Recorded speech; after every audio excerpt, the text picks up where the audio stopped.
Est-ce que je prends réellement soin de moi? C'est une question qui s'est posée à moi il y a quelques années et la réponse était évidente. Ben oui, bien sûr que je prends soin de moi, bien sûr, c'est clair. Bon, ok, j'ai pas dit non.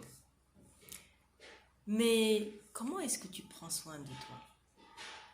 La deuxième question était plus compliquée pour répondre. Et d'abord, prendre soin de moi. Comment je fais? Qu'est-ce que c'est déjà?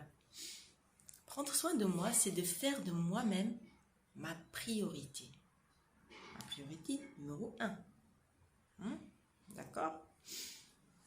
Avant tout le monde, avant tout le reste. Je suis la personne la plus importante pour moi.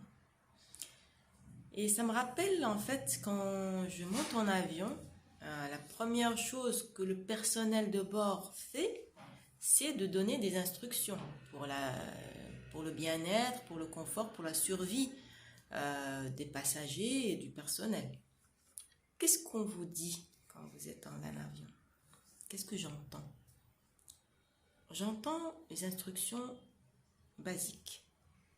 Vous avez des issues de secours, vous avez ceci, vous avez cela, vous passez par là, vous avez des flèches sur le sol, et vous avez en cas de dépressurisation de la cabine, c'est-à-dire un manque d'oxygène ou un manque de pression, il y a des masques qui vont tomber, des masques à oxygène qui tombent au-dessus de chaque siège.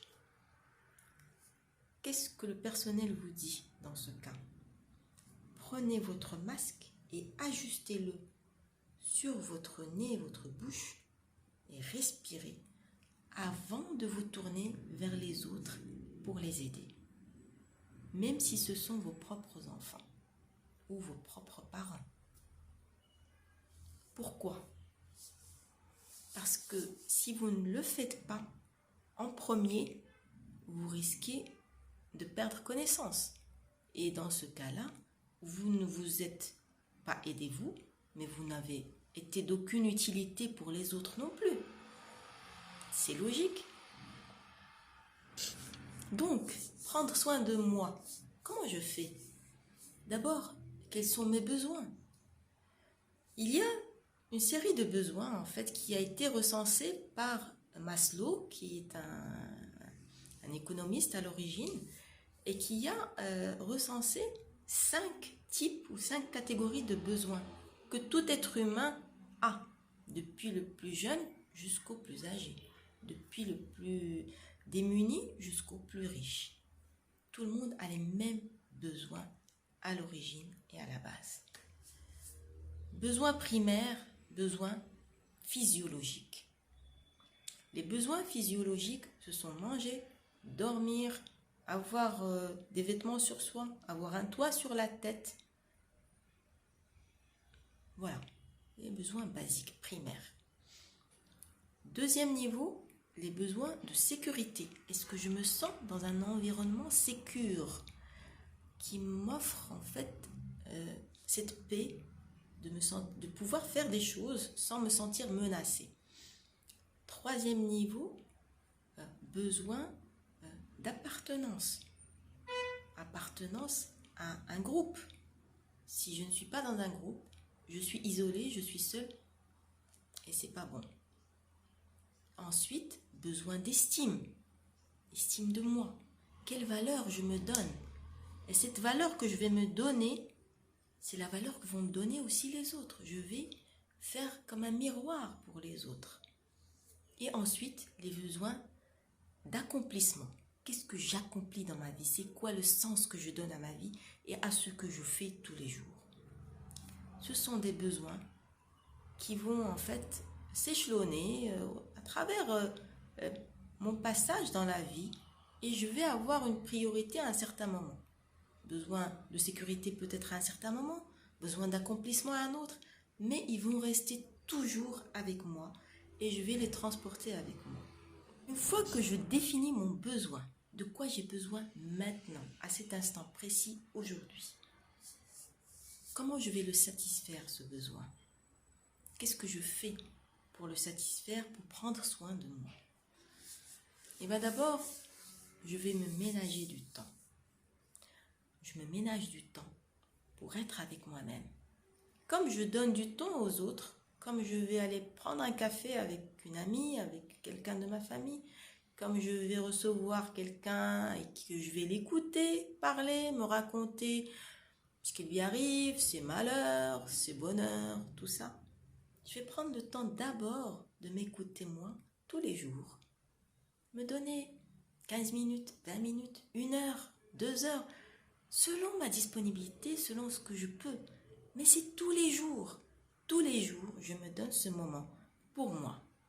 Un rituel qui va me permettre de me reconnecter à mes vrais besoins, à me reconnecter avec moi.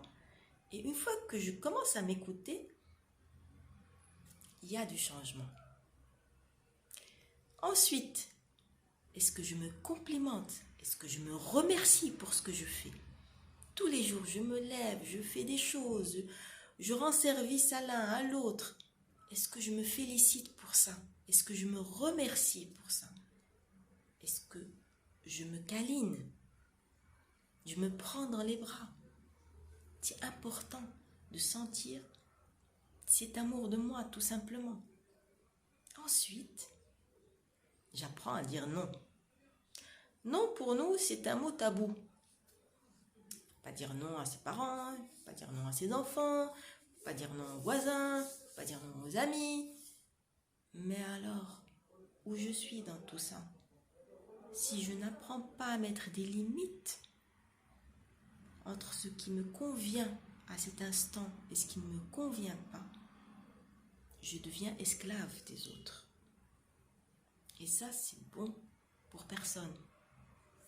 J'apprends à dire non d'une manière civilisée, polie, mais en prenant le temps de me dire ça ne me convient pas maintenant. Je peux accorder un autre moment cette chose à cette personne ou ça, mais maintenant ça ne me convient pas. Et je peux dire non sans que ça soit mal perçu ou agressif. C'est juste la manière de le dire qui compte. Et tout le monde comprendra. Quand je prends soin de moi, il est important de faire la distinction entre deux choses. D'une part, ce qui me ressource, ce qui me donne de l'énergie positive. Les personnes, les activités, les endroits qui me permettent de reprendre mon souffle, d'être dans ma posture, d'être authentique, fidèle à moi, serein, apaisé. Ça, c'est très important de savoir ce qui me procure ce bien-être. D'un autre côté, vous pouvez faire une liste avec 2 colonnes.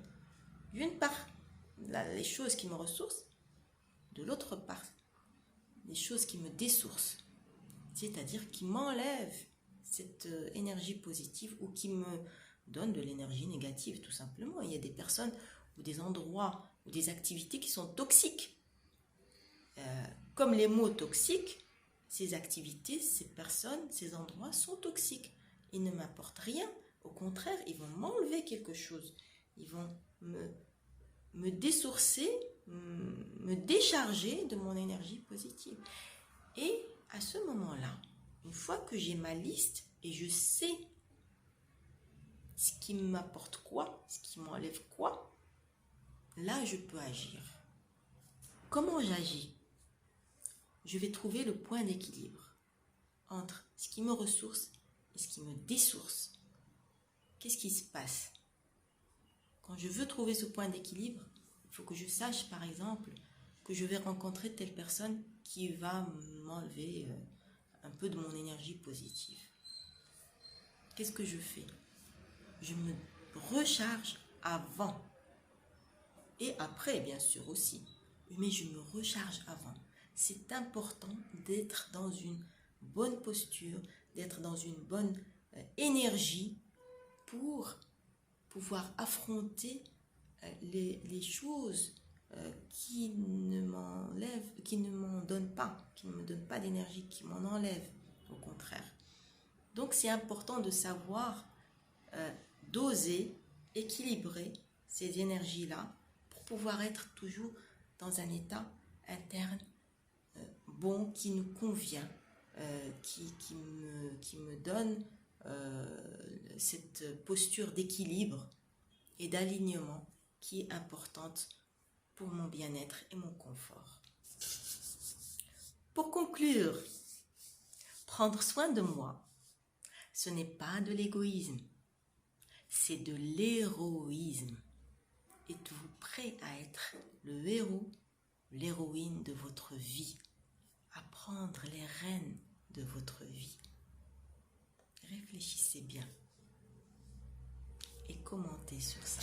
Et comme dit le proverbe, charité bien ordonnée commence par soi-même.